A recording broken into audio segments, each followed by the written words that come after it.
புதுச்சேரி முதல்வர் ரங்கசாமி தனது பதவியை ராஜினாமா செய்தால் அவரை பாஜக சிறைக்கு அனுப்பும் என்று முன்னாள் முதலமைச்சர் நாராயணசாமி தெரிவித்துள்ளார். செய்தியாளர்களுக்கு பேட்டியளித்த அவர், புதுச்சேரியில் ஆளுநராக இருந்த கிரண்பேடி தன்னிச்சையாக செயல்பட்டதை தாங்கள் எதிர்த்தபோது அதை ரசித்தவர்தான் ரங்கசாமி என்று தெரிவித்தார். முதல்வர் பதவியை ராஜினாமா செய்யப் போவதாக கூறிய ரங்கசாமி இப்போது துணைநிலை ஆளுநரிடம் சரணடைந்து விட்டார் என்றும், ரங்கசாமி முதல்வர் பதவியை ராஜினாமா செய்தால் அவரை பாஜக சிறையில் தள்ளும் என்றும் அவர் தெரிவித்தார். துணைநிலை ஆளுநர் மீது கோபமாக இருந்த ரங்கசாமி தன்னுடைய முதலமைச்சர் பதவியை ராஜினாமா செய்ய போகிறேன் என்று சொன்ன ரங்கசாமி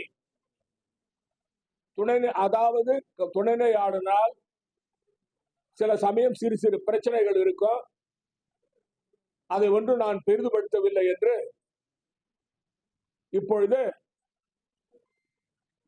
துணைநிலை ஆளுநர் சரண்டர் ஆகிவிட்டார். அதனால என்கிட்ட பத்திரிகையாளர் கேட்கும்போது சொன்ன அது மாதிரி முதலமைச்சர் ராஜினாமா பண்ண போறார், ரொம்ப கோபமாகிறாரு, வர்றவங்க எல்லாம் திட்டிட்டு இருக்கிறாரு, அவர் நான் ராஜினாமா பண்ண போறேன்னு சொன்னார். எந்த காலத்திலும் ரங்கசாமி ராஜினாமா பண்ண மாட்டார்.